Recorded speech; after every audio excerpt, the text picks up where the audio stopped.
പക്ഷെ നിങ്ങളെ ഞങ്ങൾ തടയുകയാണ് എന്ന് കേരളത്തിലെ പോലീസ് പറഞ്ഞു. കേന്ദ്രമന്ത്രിയെ തടഞ്ഞു നിർത്താൻ ധൈര്യം കാട്ടിയ പോലീസ് കേരളത്തിലെ പോലീസാണ്. ആ ധൈര്യം വെറുതെ ഉണ്ടാകുന്നതല്ല.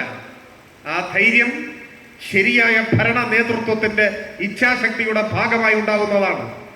കേരളത്തിലെ ഗവൺമെന്റിന്റെ നയം നടപ്പാക്കാൻ നിയോഗിക്കപ്പെട്ട പോലീസിനെ കൊണ്ട് ആ പണി ചെയ്യിപ്പിച്ചതിന്റെ ഉദാഹരണമാണത്. കെ സുരേന്ദ്രനെ തൂക്കിയെടുത്ത് ജയിലിലിട്ടില്ലേ? കേരളത്തിലെ BJP-യുടെ പ്രസിഡന്റ് അല്ലേ? കേരളത്തിൽ എന്ത് BJP ആണെന്ന് നമുക്കറിയാം. എന്നാലും പേരിന് അതിന്റെ ഒരു പ്രസിഡന്റ് അല്ലേ? ഒരു പൂച്ചക്കുട്ടിയെ തൂക്കിയെടുത്ത് കൊണ്ടുപോകലെ ലോക്കപ്പിൽ കൊണ്ടുപോയില്ലേ? അതാണ് കേരളത്തിലെ പോലീസ്. ആ പോലീസിനെയാണ് സംഘപരിവാർ നിയന്ത്രിക്കുന്നു എന്ന പ്രചാരവേല നേരത്തെ ഞാൻ സൂചിപ്പിച്ച വിചിത്ര മുന്നണി പ്രചരിപ്പിച്ചുകൊണ്ടിരിക്കുന്നത് എന്ന് നാം കാണുന്നു.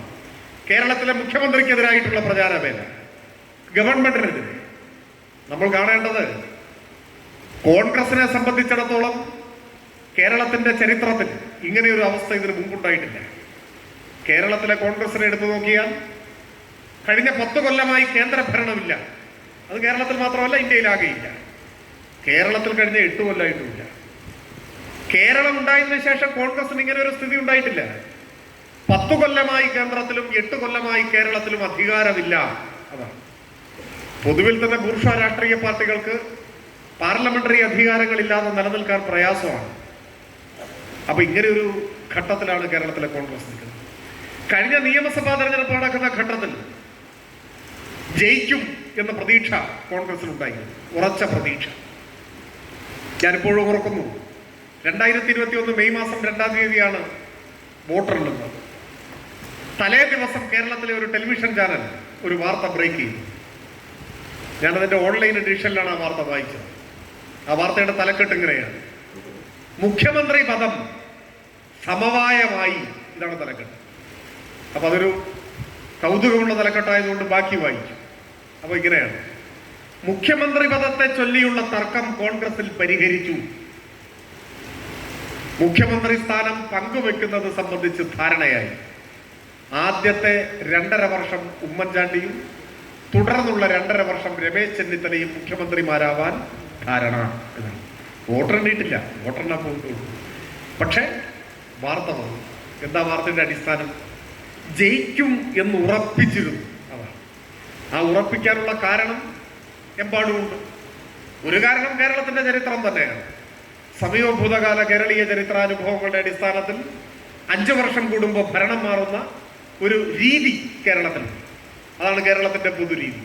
5 കൊല്ലം കൂടുമ്പോൾ ഗവൺമെന്റുകൾ മാറി മാറി വരും. 5 കൊല്ലം LDF ആണെങ്കിൽ 5 കൊല്ലം UDF. അപ്പൊ ന്യായമായിട്ടും 5 കൊല്ലം പിണറായിയുടെ ഗവൺമെന്റ് കഴിഞ്ഞാൽ പിന്നെ അടുത്ത് വരണം. അതാണ്. ആ വിശ്വാസത്തെ അരക്കിട്ടുറപ്പിക്കുന്ന ചില സാഹചര്യങ്ങളും രൂപപ്പെട്ടു. അത് 1-ാം പിണറായി സർക്കാരിന്റെ അവസാനത്തെ 6 മാസം നിങ്ങൾ ആലോചിച്ചു നോക്കും. കേരളത്തിൽ വിവാദം മാത്രമായിരുന്നു. കേരള രാഷ്ട്രീയത്തിലെ ഒരു വിവാദ പർവം ആയിരുന്നു. എല്ലാ ദിവസവും ഗവൺമെന്റ് വിരുദ്ധ വാർത്തകളും ചർച്ചകളും. 6 മാസം TV ചാനലുകൾ ഒറ്റ വിഷയ ചർച്ച ചെയ്തിട്ടുണ്ട്: സ്വർണ്ണ കള്ളക്കടത്ത്. പ്രധാന പത്രങ്ങളുടെ വാർത്ത ഏതായിരുന്നു? സ്വർണം അയച്ചവർക്കും അത് ഏറ്റുവാങ്ങിയവർക്കും കള്ളക്കടത്ത് നടത്തിയവർക്കും അതിൽ അറസ്റ്റ് ചെയ്ത് ജയിലിലായവർക്കും ഒന്നും പ്രശ്നമില്ല. പ്രശ്നം അവർക്കാണ്, കേരളത്തിലെ ഗവൺമെന്റിനാണ്. എന്തൊക്കെ വിചിത്രമായ ആരോപണങ്ങൾ ഉയർന്നു വന്നു. അന്നാണ് ഈന്തപ്പഴത്തിന്റെ ഉള്ളിൽ സ്വർണം കടത്തി, ഖുറാന്റെ ഇടയിൽ സ്വർണം കടത്തി, ബിരിയാണി ചെമ്പിന്റെ അകത്ത് സ്വർണം കടത്തി, ഷാർജ ഷെയ്ഖിന് മുഖ്യമന്ത്രി പിണറായി സ്വർണം കൈക്കൂലി കൊടുത്തു. നിങ്ങൾ കേരളത്തിന് എന്താ വില എന്ന് ചോദിക്കാൻ മാത്രം സാമ്പത്തികമായ ഭദ്രതയുള്ള ഒരു നാടാണത്. അവിടുത്തെ ഷെയ്ഖാണ്. അദ്ദേഹത്തിന് ഇവിടുന്ന് നമ്മൾ സ്വർണം കൈക്കൂലി കൊടുത്തു എന്നാണ്. ഈ സ്വർണം മുഴുവൻ അവിടെ നിന്ന് ഇങ്ങോട്ട് കയറ്റിക്കൊണ്ട് വരുന്നതാണ് അല്ലേ? വിദേശത്ത് ഇങ്ങോട്ട് കൊണ്ടുവരുന്നതാണ്. എന്നിട്ട് ഇവിടെ നമ്മൾ കുറച്ച് സ്വർണ്ണം എടുത്ത് അങ്ങോട്ട് കൈക്കൂലി കൊടുക്കും. ഇങ്ങനെയൊക്കെ പറയാൻ ഒരു മടിയും കാണിക്കാത്ത അങ്ങേയറ്റത്തെ നെറികേടാണ് മാധ്യമങ്ങളും വലതുപക്ഷവും ഒന്ന് നടത്തിയത്. നിരന്തരം ചർച്ച അതാണ്. അപ്പൊ സ്വാഭാവികമായ ഒരു പ്രതീതി അന്തരീക്ഷത്തിൽ ഉണ്ടായിട്ടുണ്ടാവും. കുറെ പേരെങ്കിലും ഇതൊക്കെ സ്വാധീനിച്ചിട്ടുണ്ടാവും എന്ന് കോൺഗ്രസിന്റെ രാഷ്ട്രീയ നേതൃത്വം കടന്നുകൂട്ടി. ഇതെല്ലാം കൂടി ചേരുമ്പോൾ തെരഞ്ഞെടുപ്പിൽ ജയിക്കും എന്ന് ഉറപ്പിച്ചു. അപ്പൊ ജയിക്കുമെന്ന് ഉറപ്പിച്ചപ്പോൾ ആര് മുഖ്യമന്ത്രിയാവണമെന്നതിനെ ചൊല്ലി തർക്കമായി. ആ തർക്കം പരിഹരിച്ച കാര്യമാണ് ഞാൻ വാർത്തയിൽ പറഞ്ഞത്. അതാണ് വാർത്ത. എന്നാൽ റിസൾട്ട് വന്നതോ കോൺഗ്രസിന്റെ സമനില തെറ്റിക്കുന്ന റിസൾട്ടായി. ഏറ്റവും തിളക്കമാർന്ന വിജയം. തുടക്കത്തിൽ മോദിയുടെ വിജയത്തെക്കുറിച്ച് പറഞ്ഞ പോലെയല്ല, ഇത് 91-99 വോട്ടും സീറ്റും കൂടി ആവേശനിർഭരമായ തെരഞ്ഞെടുപ്പ് വിജയം ഉണ്ടായി. രണ്ടാം ഗവൺമെന്റ് വന്നു. ഇപ്പോ ഈ ഗവൺമെന്റ് ശ്രദ്ധേയമായ പ്രവർത്തനങ്ങളുമായി മുൻപോട്ട് പോവുകയാണ്. നമ്മൾ ഉദ്ദേശിക്കുന്ന പോലെയല്ല. തീർത്തും കക്ഷി രാഷ്ട്രീയമായ നിലപാടുകളുള്ള, കക്ഷി രാഷ്ട്രീയ അടിസ്ഥാനത്തിലുള്ള നിലപാടുകളുള്ള ആളുകളെ മാറ്റി നിർത്തിയ വലിയൊരു വിഭാഗം മലയാളികളുണ്ട്.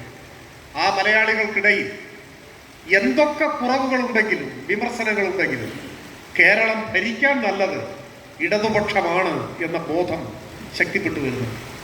കേരളത്തിലൊരു ഗവൺമെന്റുമായി മുന്നോട്ട് പോകാൻ നല്ലത് ഇടതുപക്ഷമാണ്. അത് വെറുതെ വരുന്നതല്ല.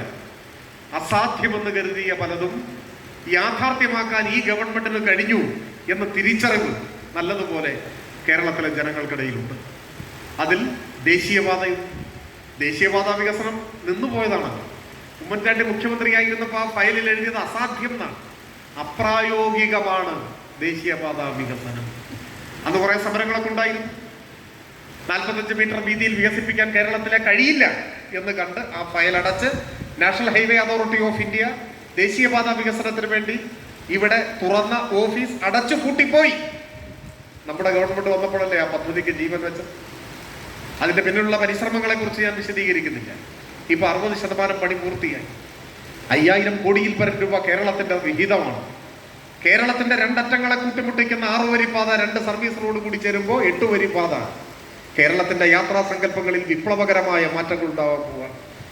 ഈ ദേശീയപാത വികസനം യാഥാർത്ഥ്യമാവുന്നത് ഈ ഗവൺമെന്റ് ഉള്ളതുകൊണ്ട് മാത്രം. പവർ കട്ടും ലോഡ് ഷെഡിങ്ങും ഇല്ലാത്ത കേരളം യാഥാർത്ഥ്യമായി. ഉമ്മൻചാണ്ടി ഭരിക്കുമ്പോൾ പവർ കട്ടല്ലേ, ലോഡ് ഷെഡിങ് അല്ലേ. 8 വർഷമായി അതില്ല. കൊച്ചി ഇടമൺ പവർ ഹൈവേ യാഥാർത്ഥ്യമായി. ഇന്ത്യയിലെ ആദ്യത്തെ വാട്ടർ മെട്രോ കൊച്ചിയിൽ ആരംഭിച്ചു. തീരദേശ ഹൈവേയും മലയോര ഹൈവേയും പുരോഗമിക്കുന്നു. ഗെയിൽ പൈപ്പ് ലൈൻ ഇടയ്ക്ക് വെച്ച് നിന്നുപോയല്ലോ, ഇടയ്ക്ക് വെച്ച് അവസാനിപ്പിച്ചു. ഇനി പൂർത്തിയാക്കാനാവില്ല എന്ന ഫയൽ എഴുതി ക്ലോസ് ചെയ്തു. ഇപ്പൊ ഗെയിൽ പൂർത്തിയായി. സിറ്റി ഗ്യാസ് പദ്ധതി ആരംഭിച്ചു. ഇങ്ങനെയുള്ള